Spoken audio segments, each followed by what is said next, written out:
یعنی دنیاوی اور اخروی ساری بھلائیاں جو ہیں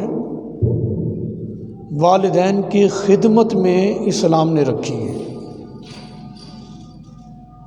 بہت فرق ہے، کہاں وہ معاشرہ جو یہ کہے کہ اب یہ نکارہ ہو گئے، اب کچھ کر نہیں سکتے، بوجھ ہیں، اور کہاں اسلام کہ اب یہ اگر بزرگ ہو گئے ہیں تم ان کی خدمت کرو، اور اس کے عوض میں اللہ تعالیٰ تمہاری دنیا کو بھی اچھا کر دے گا اور تمہاری آخرت کو بھی اچھا بنا دے گا۔ تو یہ اسلام ہے، یہ اسلامی تعلیمات ہیں۔ فرق بہت ہے، کہاں نوجوان اولاد بیٹے ماں کو مارکیٹ میں لے جاتے، منڈی میں فروخت کر کے پیسے آپس میں تقسیم کر لیا کرتے تھے، اور اسلامی تعلیمات دیکھو، جب اسلام آیا ہے اب بھی وہی اولاد ہے، لیکن اب اسلام کے ماننے والوں کی جو سرکار نے تربیت کی، ان کو یہ علم ہو گیا کہ ہماری جنت جو ہے یہ ماں کے قدموں کے نیچے رکھ دی گئی ہے، اور باپ کا مقام شریعت اسلامیہ میں، یعنی اسلام میں یہ ہے کہ باپ جو ہوتا ہے، والد جو ہوتا ہے، یہ جنت کا مین دروازہ ہے، مین گیٹ قرار دیا گیا اولاد کے لیے۔ مطلب یہ ہے کہ والد کی خدمت کرو گے تو یوں ہے جیسے تم نے جنت کا دروازہ کراس کر لیا ہے اور تم جنت میں چلے جاؤ گے۔ ماں کا اور باپ کا، والدہ اور والد کا ایک ایسا مقام شریعت اسلامیہ نے اسلام کے ماننے والوں کے سامنے رکھا، تاکہ اسلام کے ماننے والے اپنے بزرگ والدین کو گھر میں بوجھ نہ سمجھیں، بلکہ اپنے لیے دنیا اور آخرت کی نجات کا سبب سمجھیں۔ اسلام جو ہے وہ کسی کی محنت رکھتا نہیں۔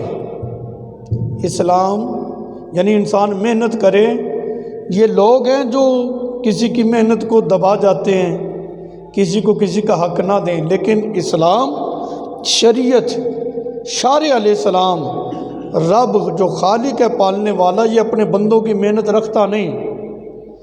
فرمایا اگرچہ انہی والدین نے بڑی مشقتوں کے ساتھ تمہیں پالا پوسا ہے، جب تم کڑیل جوان ہو گئے ہو، اب یہ بڑھاپے میں چلے گئے ہیں، اب ان کو تمہاری ضرورت ہے۔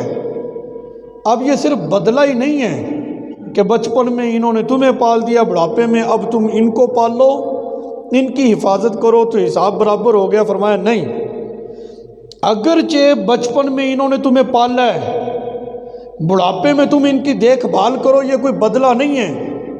بچپن میں جو تمہارے والدین نے تمہارا خیال رکھا، تمہیں پالا پوسا، تمہیں ہر طرح کی دنیاوی معاملات میں تمہیں آگے کیا، یعنی دنیاوی علودگی سے بچا کے رکھا اور دین کے راستے پہ لگایا، تمہاری اچھی تربیت کی، اس کا صلہ رب ہی نے عطا فرمائے گا، ان کو ثواب ملے گا۔ ہاں اب یہ بوڑھے ہو گئے ہیں، تم ان کی خدمت کرو، ہرگز یہ اس چیز کا بدلہ نہیں کہ انہوں نے تمہیں پالا ہے، تمہاری حفاظت کی، تم ان کی کر لو، حساب برابر ہو گیا۔ فرمایا نہیں، تم ان کی خدمت کرو گے اور اس کا صلہ رب تمہیں جنت عطا فرمائے گا۔ اور یہ دونوں طرف کی احادیث ہیں۔ نبی کریم علیہ الصلوۃ والسلام نے فرمایا، جس گھر میں جس کی، یہ حضور علیہ الصلوۃ والسلام کا انداز دیکھو، اللہ اکبر، جس کی 3 بیٹیاں ہوں، ان کو پالے پوسے، ان کی اچھی تربیت کریں، جب وہ بڑی ہو جائیں، بالغ ہو جائیں، سمجھدار ہو جائیں، ان کو بیاہ دیں، ان کی شادی کر دیں۔ نبی کریم علیہ الصلوۃ والسلام نے فرمایا ایسا شخص جو ہے وہ اپنے اوپر جنت کو واجب کر لیتا ہے۔ مطلب یہ ہے کہ بچیوں کی اچھی تربیت کرنے والا، اور جب وہ بڑی ہو جائیں، سمجھدار ہو جائیں، ان کو بیاہ دے، شادی کر دے، جیسے کہتے کہ فرض ادا کر دے، تو اللہ تعالیٰ ایسے بندے کو جنت کا ٹکٹ عطا فرما دیتا ہے۔ یعنی اولاد کی تربیت پل پالنے پر صلہ جو ہے والدین کو رب عطا کر رہا ہے، اور جب وہی اولاد بڑی ہو جاتی ہے، والدین بوڑھے ہو جاتے ہیں، وہ اپنے والدین کی خدمت کر رہے ہیں، والدین اپنے بچوں کو پال رہے ہیں، بچے اپنے والدین کی خدمت کر رہے ہیں، تو کیا ان سے کہا جا رہا ہے تمہاری جنت ماں کے قدموں کے نیچے ہے، خدمت کرو تمہیں جنت ملے گی؟ باپ جو ہے جنت کا مین دروازہ ہے۔ مطلب یہ ہے کہ ایک محبت والدین کے دلوں میں اولاد کی رکھی، اولاد کے دلوں میں والدین کی رکھی، اپنی محبت کا تقاضا بھی پورا کرتے جاؤ، اور دونوں طرف سے اپنا صلہ جو ہے رب کی بارگاہ سے جنت کی صورت میں لے لو۔ یہ ایک حسین جو صورتحال آپ کو اسلام میں ملے گی نا، یہ کسی اور جگہ آپ کو نہیں ملے گی۔ ہر بندہ جو ہے وہ حساب کتاب دنیا میں چاہتا ہے، دنیا میں محنت کروں، دنیا میں اس کا صلہ ملے، جس کا دنیا میں نہیں ملا تو کہتا آخرت کس نے دیکھی ہے۔ لیکن اسلام کے ماننے والوں کی اللہ تعالیٰ نے توجہ ساری آخرت پہ لگا رکھی ہے، یہ جو بھی کام کرتا ہے کہتا ہے جی آخرت میں اس کا مجھے رب ثواب عطا فرمائے گا، اور اللہ تعالیٰ اپنے ماننے والے جو ہیں ان کی محنت ضائع نہیں جانے دیتا، آخرت میں تو صلہ ملنا ہی ملنا ہے، لیکن ان کی دنیا بھی اچھی کر دیتا ہے جو اپنے والدین کی خدمت گزار ہوتے ہیں۔ دیکھو انسان کو اچھا دوست وہ ہوتا ہے جو انسان کے ساتھ مخلص ہو، اسے کہا جاتا ہے نا اچھا دوست وہ جو مخلص ہو، جو اپنی جان سے بڑھ کر تمہیں ترجیح دے اور تمہارے بارے میں سوچے، اپنی فکر کم کرے تمہاری زیادہ کرے۔ میں یہ کہتا ہوں لوگ ایسے دوست تلاش کرنے کے لیے معاشرے میں نکلے ہوئے ہیں، کوئی مخلص دوست مل جائے جو ہمیں اچھا مشورہ دے، جو اپنی ذات سے بڑھ کر ہمیں ترجیح دے، وہ اچھا دوست ہوتا ہے۔ میں نے کہا اگر یہ ساری خوبیاں تمہیں والدین میں مل جائیں تو تمہیں باہر جانے کی ضرورت کیا ہے؟ مجھے بتاؤ والدین اپنی اولاد کے ساتھ مخلص ہیں کہ کوئی نہیں؟ اگر مخلص ہیں تو پھر انہی کو اپنا دوست بنا لو نا۔ جو تم نے روپے پیسے دوستوں پہ خرچ کرنے ہیں، اس کا نصف آدھا والدین پہ خرچ کر کے دیکھ، پھر دیکھنا تمہاری دنیا اور آخرت کیسے بھلی ہو جاتی ہے۔ کہتے کہ جو تجربہ کار ہو نا اس سے مشورہ لینا چاہیے، جو تجربہ کار ہوتا ہے اس کو پتہ ہوتا ہے وہ تمہیں مخلص بھی ہو تجربہ کار بھی ہو، تمہیں مشورہ دے گا تمہارا فائدہ ہوگا۔ اچھا مجھے یہ بتاؤ والدین مخلص ہیں اولاد کے ساتھ، اور والدین کا تجربہ اولاد کی بنسبت زیادہ ہے کہ کوئی نہیں؟ ہم جس عمر میں کھڑے ہیں وہ یہ سارے حالات دیکھ کر اور یہ زندگی گزار کے آگے پہنچے ہوئے ہیں۔ جو چیزیں ہم سوچ رہے ہیں وہ تو پریکٹیکل کر کے آگے چلے گئے ہیں۔ تو جب وہ مخلص بھی ہیں اور ان کا تجربہ بھی زیادہ ہے تو پھر انہی سے مشورہ لو نا، گھر کی دہلیز کو چھوڑ کر کسی اور کے پاس مشورہ لینے کے لیے کیوں گیا؟ والدین تو اتنی سی بات پر بھی خوش ہو جاتے ہیں کہ بیٹے نے نیا کام شروع کرنے سے پہلے مجھے پوچھا ہے یہ میں شروع کر لوں یا نہ کروں، اس کا نفع نقصان کیا ہوگا، وہ اسی پہ راضی ہو جاتا ہے۔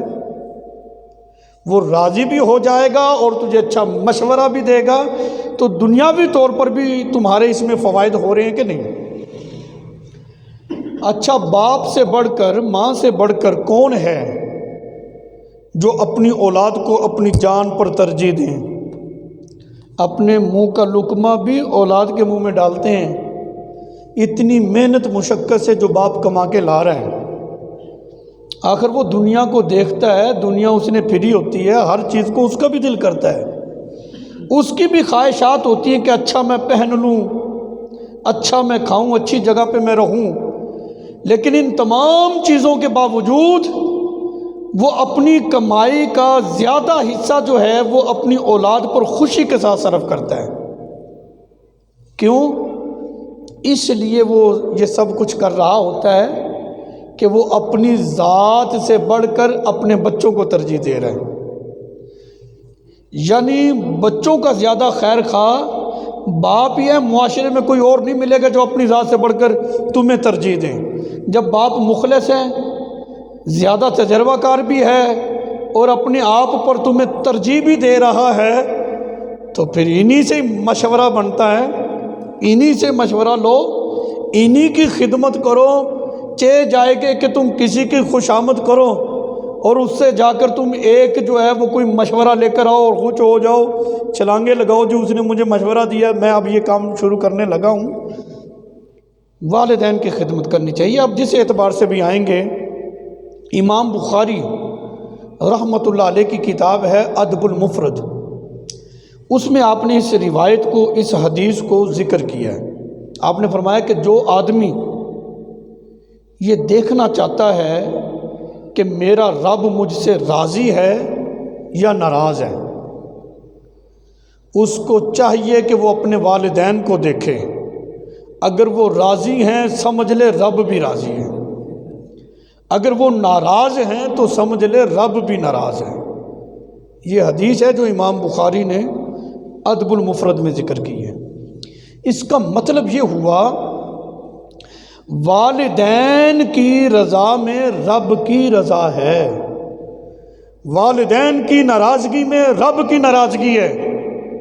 مطلب یہ ہے کہ اللہ راضی بھی ہوتا ہے، اللہ ناراض بھی ہوتا ہے۔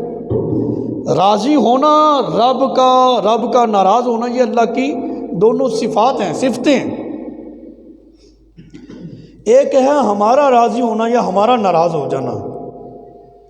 اللہ تعالیٰ کیسے راضی ہوتا ہے، کیسے ناراض ہوتا ہے، یہ کسی کیفیت کے ساتھ ہم اس کو متصف نہیں کر سکتے۔ اللہ راضی ہوتا ہے اپنی شایان شان، ناراض ہوتا ہے اپنی شایان شان۔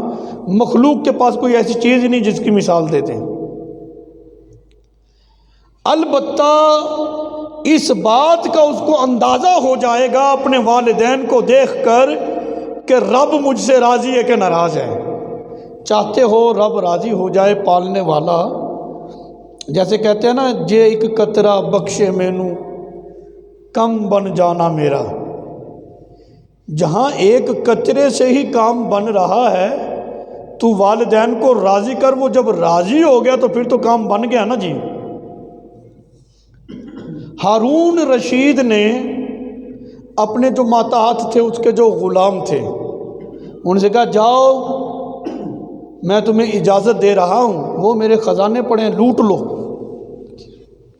سارے غلام خزانے کی طرف دوڑے کہ زیادہ سے زیادہ ہم مال سمیٹ لیں۔ ایک لونڈی کھڑی تھی، اس نے ہارون رشید کے کندھے پہ ہاتھ رکھ دیا۔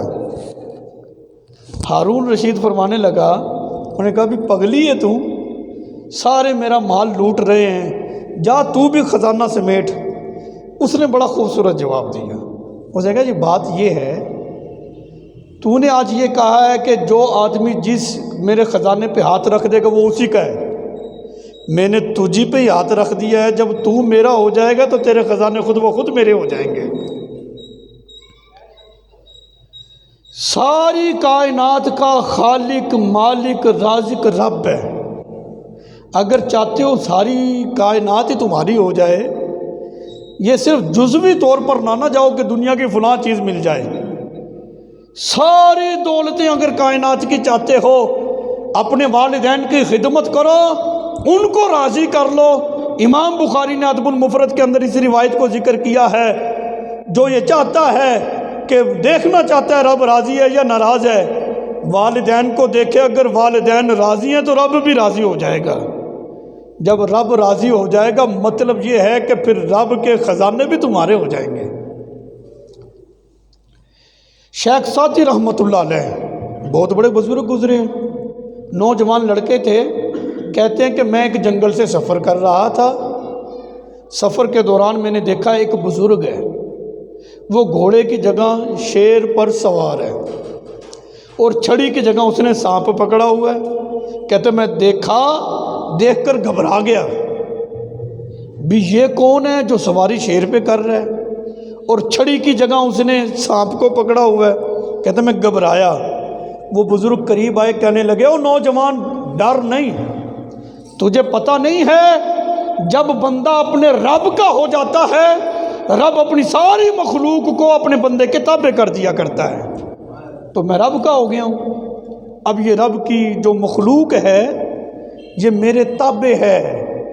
گھوڑا نہیں ملا تو شیر کے کان کو مروڑ دیا ہے، اسی کے اوپر سوار ہو گیا ہوں، چھڑی نہیں تو سانپ کو ہی پکڑ لیا ہے۔ تو بات میں جو سمجھانا چاہتا ہوں، ہارون رشید کی لونڈی نے ہارون رشید کے کندھے پہ ہاتھ رکھا، کہا تو خزانہ کیوں نہیں لوٹتی؟ کہا کہ آپ نے کہا ہے میرے خزانے پہ جس کا ہاتھ آ گیا اسی کا ہے، میں نے تجھ پہ ہاتھ رکھ دیا ہے، جب تو میرا ہو جائے گا تو تیرا سب کچھ میرا ہی ہے۔ پھر شیخ سعدی کو جواب دیا اس بزرگ نے، جب بندہ رب کا ہو جائے تو پھر رب اپنی کائنات اس کے تابع کر دیتا ہے۔ مطلب یہ ہے، نتیجہ یہ نکلا، جو بندہ اپنے رب کو راضی کرنا چاہتا ہے والدین کی خدمت کرے، والدین راضی ہو گئے تو رب راضی ہو جائے گا۔ جب رب راضی ہو گیا ہے تو پھر دنیا بھی بہتر ہو گئی ہے، آخرت بھی اس کی بہتر ہو جائے گی۔ یعنی دنیاوی اور اخروی ساری بھلائیاں جو ہیں اللہ تعالیٰ نے والدین کی خدمت میں رکھ دی ہیں۔ سب سے بڑے پیر و مرشد جو ہیں وہ گھر میں ہوتے ہیں۔ سب سے بڑے اولاد کے لیے تربیت گاہ جو ہے وہ ماں کی گود ہے، والد کی تربیت ہے۔ پہلے جو یہ دو بزرگ ہیں نا، گھر میں ان کو راضی کر، پھر کسی اور طرف جانا۔ یہ ناراض ہو تو رب بھی نہیں راضی ہوتا، تو پھر کوئی اور کیسے راضی ہو جائے گا؟ تو اس لیے ضروری ہے اپنی دنیاوی اور اخروی معاملات کو بہتر بنانے کے لیے، ان کو درست کرنے کے لیے ہم اپنے والدین کو راضی کریں، ان کی خدمت کریں۔ قرآن پاک میں یہاں تک آیا ہے کہ تم اف بھی نہ کہو۔ اف یعنی والدین کے سامنے اگر کوئی بات ہو جائے، انہوں نے کوئی بات کہی تمہیں اچھی نہیں لگی، ان کے سامنے آپ نے اپنے چہرے کا جو جغرافیہ ہے نا، جو تیور ہوتے ہیں انسان کے، ایسا تم نے اپنا انداز نہیں اپنانا جس کی وجہ سے ان کو تکلیف پہنچے، کہ ہم نے کوئی بات کہی اور میرے بیٹے کو یہ ناگوار گزری، پسند نہیں آئی۔ صاف ظاہر ہے کوئی بات کہیں تمہیں پسند نہ آئے تو ان کو تو تکلیف ہوگی نا۔ قرآن پاک میں اللہ تعالیٰ نے اولاد کو اس بات سے بھی منع کر دیا ہے، اگر تمہیں ان کی کوئی بات نہ بھی پسند آئے تو تم ان کے سامنے اف بھی نہیں کہہ سکتے، ایسا انداز نہیں اپنا سکتے ہو۔ میں اس کی مثال دوں، بات واضح ہونی چاہیے۔ والدین بوڑھے ہیں، لاچار ہیں، اٹھنے بیٹھنے سے قاصر ہو گئے، بولو براز بیچ میں ہی کر رہے ہیں، پخانہ بیچ میں ہی ہو رہا ہے، اگر اس کو صاف کرنا پڑے اور اس کی بدبو تمہیں ناگوار گزرے تو تم پھر بھی ایسی صورتحال والدین کے سامنے نہیں اپنا سکتے کہ جس کی وجہ سے والد کو یہ محسوس ہو کہ میرے بیٹے کو یہ برا لگ رہا ہے۔ اللہ اکبر، اس بات سے بھی منع کر دیا گیا ہے۔ ان کو کچھ کہنا، ان کے سامنے اونچا بولنا، لڑائی جھگڑا تو بڑی دور کی بات ہے، ایسے انداز پر بھی اللہ تعالیٰ نے پابندی لگا دی ہے۔ یہ والدین کا اسلام میں مقام ہے، یہ عزت و شان ہے۔ اب اگلی بات، حدیث پاک میں آتا ہے جو محبت کی نظر سے، یہ حدیث کا مفہوم ہے، اپنے والدین کی زیارت کرے۔ اللہ جو ہے وہ بچہ ہے یا بچی ہے، وہ اپنے والدین کی محبت کی نظر سے زیارت کرے، محبت سے والدین کو دیکھے تو اللہ اسے مقبول حج کا ثواب عطا فرماتا ہے۔ یہ حدیث ہے، یہ علاقے کے M P A M N A کی بات ہوتی یا کسی گورنر کی ہوتی، آپ کہہ سکتے تھے بھی ہو سکتا ہے جھوٹ ہی بولا ہو، لیکن جو رسول اللہ صلی اللہ علیہ وسلم کی زبان رسالت سے جاری ہو جائے، یہ آسمان زمین پر آئے ممکن ہے، زمین پھٹ جائے ممکن ہے، لیکن سرکار کی زبان رسالت سے جاری ہونے والے کلمات جھوٹ نہیں ہو سکتے ہیں۔ فرمایا محبت کی نظر سے جو دیکھنے والا ہے اللہ ایسی خوش نصیب اولاد کو مقبول حج کا ثواب عطا فرماتا ہے۔ مجھے یہ بتاؤ، یہ تو صرف دیکھنے کا ثواب ہے، یہ تو صرف زیارت کا ثواب ہے۔ جو بچے اپنے والدین کی خدمت کریں ان کو کتنا اللہ تعالیٰ اجر عطا فرمائے گا۔ جب زیارت میں اتنا ثواب ہے تو خدمت کا ثواب کون بیان کر سکتا ہے کہ خدمت کرنے میں کتنا ثواب ہوگا۔ میں کسی بات پہ تنقید نہیں، صرف مسئلہ سمجھانے کے لیے بات کرنے لگا ہوں۔ بندہ حج پہ جائے، گھر سے بے گھر ہوا کہ نہیں، وطن سے بے وطن ہوا کہ نہیں، لاکھوں روپیہ اس کا صرف ہوا ہے، سارے معاملات کرنے کے بعد جب واپس آئے تو کیا حاجی ہاتھ کھڑا کر کے دعوے سے کہہ سکتا ہے کہ رب نے میرا حج قبول کر لیا ہے؟ نہیں، وہ بے نیاز ذات ہے، وہ قبول کرے تو کرے، نہ کرے تو اسے کوئی پوچھنے والا نہیں۔ رب بے نیاز ہے، بے پرواہ ہے، اسے کسی کی پرواہ نہیں۔ لیکن والدین کی زیارت میں رب نے ایسا اجر اور ثواب رکھا ہے، جو اولاد محبت کی نظر سے اپنے والدین کی زیارت کر لے، رب صرف حج کا ثواب ہی نہیں بلکہ مقبول حج کا ثواب عطا فرما دیتا ہے۔ اب مجھے بتائیں اس سے بڑھ کر والدین کی شان کیا ہو سکتی ہے؟ یہ اسلام ہے۔ پتہ نہیں لوگ مغرب کے پیچھے کیوں جا رہے ہیں کہ جی ہم حقوق تمہیں لے کر دیں گے۔ کس حقوق کی بات کر رہے ہو؟ ایسے حقوق کسی مذہب میں نہیں ملیں گے بزرگوں کو جو اسلام نے عطا کیے ہیں۔ وہ بزرگ ماں کی صورت میں ہو یا باپ کی صورت میں ہو۔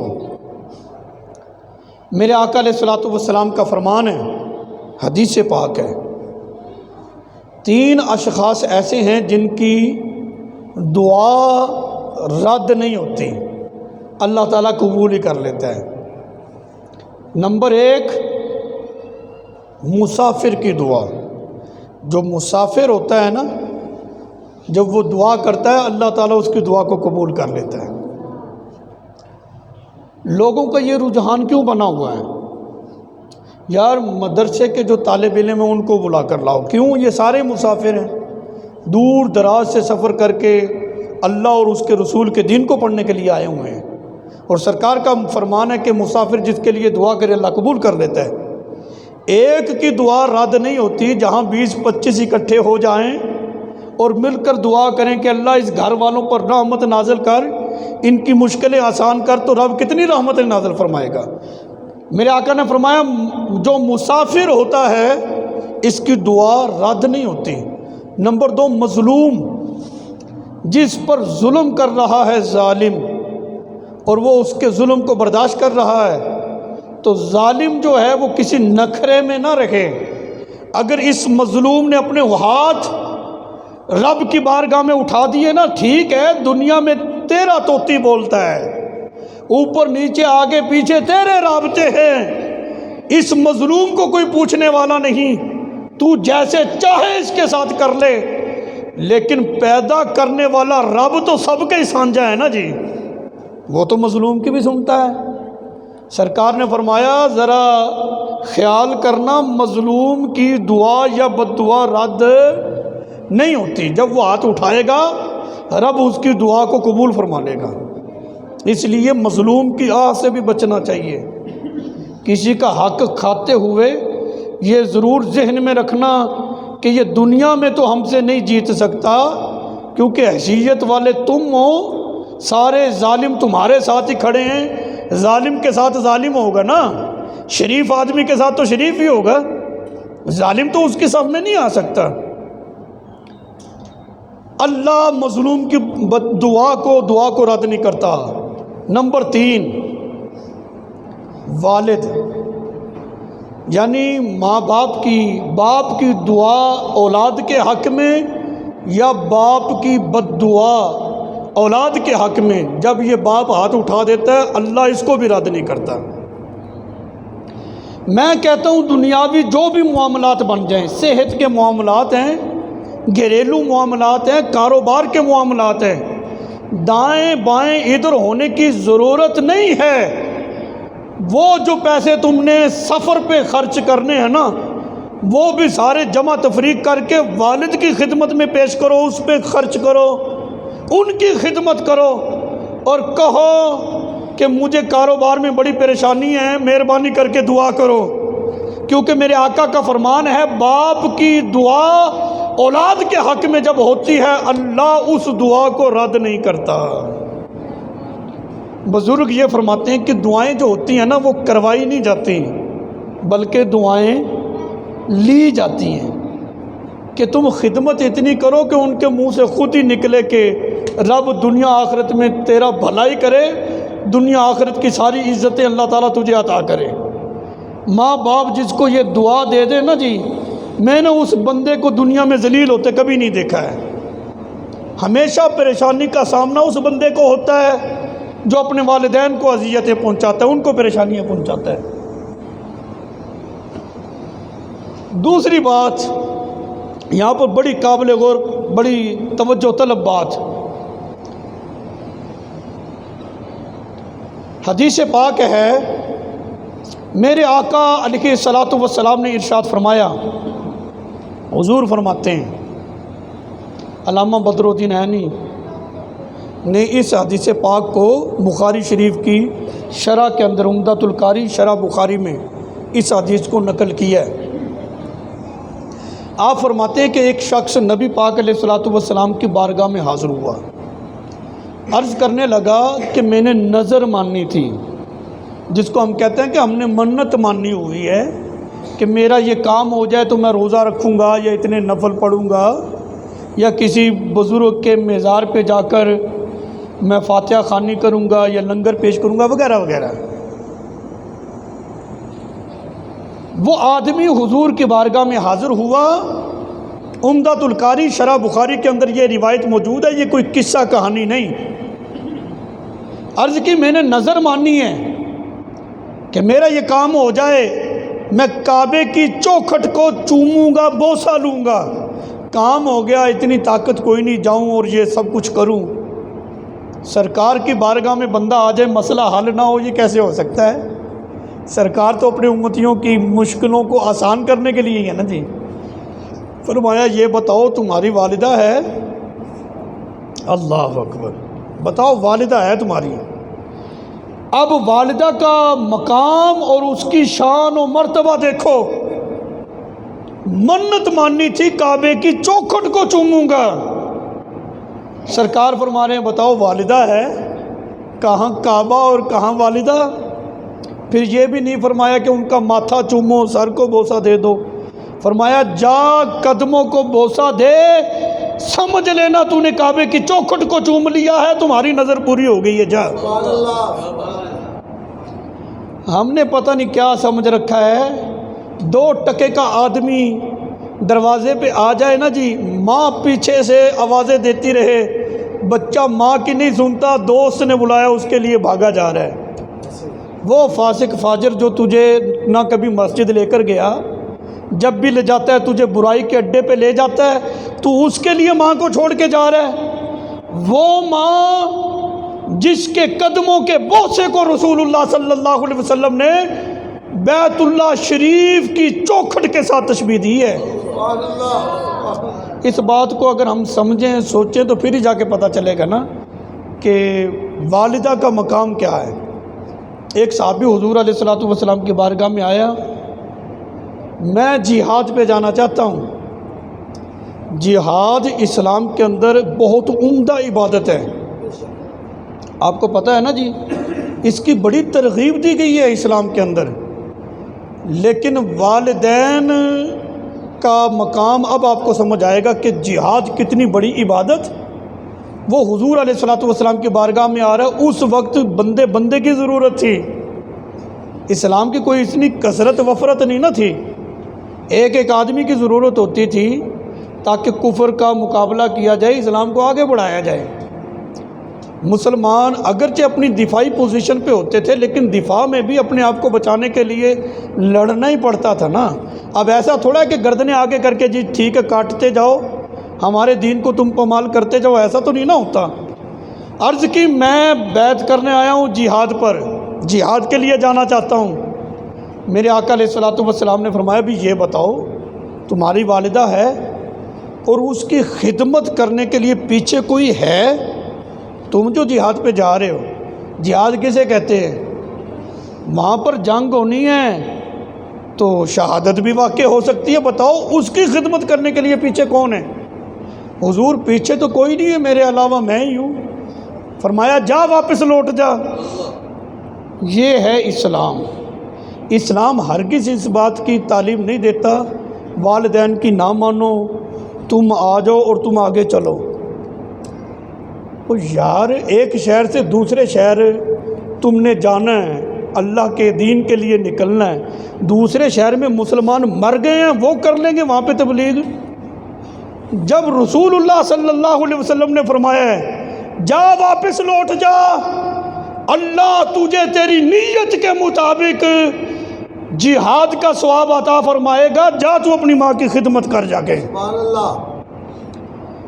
ایسا اسلام کا نظریہ کوئی نہیں جس میں پیچھے والدین روتے رہیں، چیختے چلاتے رہیں، انہیں کوئی سنبھالنے والا کوئی نہیں، انہیں کوئی اٹھا کے واش روم تک لے جانے والا کوئی نہیں، ان کو کوئی کھانا دینے والا کوئی نہیں ہے، اور تو چلا ہے آگے۔ کس دن کی بات کر رہے یار؟ والدین کی پہلے خدمت کرو۔ ہاں ان کے لیے کوئی ہے تو پھر یہ بہت بڑا ایک منصب ہے کہ انسان اپنے آپ کو دین کے لیے وقف کرے اور دین کے لیے جائے، مزیداری ہے۔ ان کے لیے تو پہلے کچھ کرو نا جی۔ مجھے یہ بتاؤ اپنے دل پہ ہاتھ رکھ کے، میں کسی پہ تنقید نہیں کر رہا ہوں، صرف مسئلہ سمجھانے کی غرض سے بات کر رہا ہوں۔ جب بچہ چھوٹا ہوتا ہے ماں یہ رسک لیتی ہے کہ اس اکیلے کو چھوڑ کر میں واش روم تک ہی چلی جاؤں؟ جو گھر کے محفوظ کمرے میں 1 2 3 منٹ کے لیے تمہیں تنہا چھوڑ کے نہیں جاتی، تو ان والدین کو چھوڑ کر 6 ماہ کے لیے کہاں جا رہا ہے یار؟ تم ہرگز تنقید نہیں ہے، اس کو مت سمجھنا یہ تنقید ہے۔ وہ کوئی بھی جماعت ہے، ہم اہل سنت کی بہت ساری جماعتیں ہیں جو دین کے لیے نکلتی ہیں، نکلو، اس چیز کی ضرورت ہے، ہم دین کے لیے نکلیں، لوگوں کو دین کی طرف لائیں، لیکن سب سے پہلے ضرورت اس بات کی ہے کہ جو پیچھے والدین ہیں ان کی خدمت کرنے والا کون ہے؟ کیا اسلامی تعلیمات، اسلامی نقطہ نظر سے اس بات کی ہمیں اجازت ہے؟ بندہ وقت کا شیخ الحدیث بھی ہو نا، اس کی جنت بھی ماں کے قدموں کے نیچے ہی ہوتی ہے۔ تم کس کی بات کر رہے ہو؟ تو کتنے کے مسئلے سیکھ لے گا؟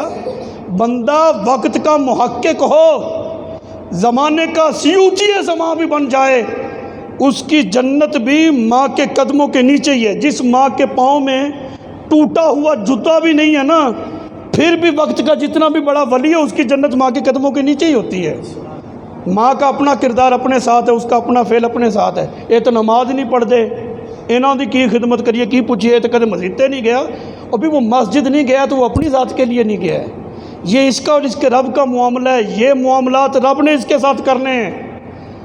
تجھ سے رب یہ پوچھے گا تیرے بوڑھے والدین تھے، تو نے خدمت کی کہ کوئی نہیں؟ تیری نماز اس وقت قبول ہونی ہے جب تیرے والدین تجھ سے راضی ہوں گے۔ اور سنو، میں اس حدیث کے ساتھ بس اختتام کر رہا ہوں، ٹائم ہو گیا ہے، بس آخری بات ہے۔ میرے آقا علیہ الصلوۃ والسلام نے فرمایا، خود اپنی طرف نسبت کر کے کہ میں محمد، حضور فرما رہے ہیں صلی اللہ علیہ وسلم، فرمایا میری والدہ زندہ ہوتی، میں گھر میں نماز پڑھ رہا ہوتا، نماز میں سورہ فاتحہ کی بھی تلاوت کر چکا ہوتا، اگر میری ماں مجھے بلاتی میں لبیک کہتے ہوئے اپنی ماں کی خدمت میں حاضر ہوتا۔ نعرہ تکبیر، نعرہ رسالت، نعرہ حیدری، اللہ محمد چار یار حاجی خواجہ قطب فرید۔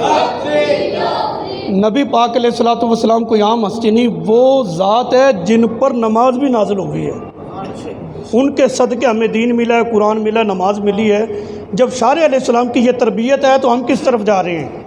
آج بھی بلکہ قیامت تک کے لیے یہ مسئلہ ہے۔ اگر بچہ اولاد گھر میں نفلی نماز پڑھ رہے ہیں، دیکھو نا، فرائض تو مسجد میں پڑھنے ہیں، نفلی نماز یہ نا بھی گھر میں پڑھو تاکہ گھر میں بھی خیر و برکت رہے۔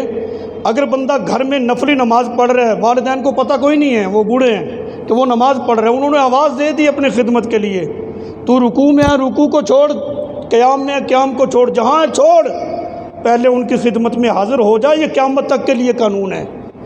جن والدین کے حکم کی تکمیل نماز میں بھی ضروری ہے، تمہارے کھیل کود کی کوئی حیثیت ہے؟ تمہارے فلم ڈرامے، کرکٹ میچ، گیم، دوست آ گیا ہے، اس کی کوئی حیثیت رہ گئی ہے؟ جب اسلام کے اندر یہ تمہیں قید لگا دی گئی ہے کہ گھر میں تم نماز پڑھ رہے ہو، نفلی نماز، اگر وہ تمہیں آواز دے رہے ہیں تم فوراً ان کی خدمت کے لیے جاؤ۔ تو بات یہ ہے کہ اگر اپنی دنیا اور آخرت کو بہتر کرنا چاہتے ہو، بیان مکمل ہو گیا ہے، اپنے والدین کی خدمت کرو۔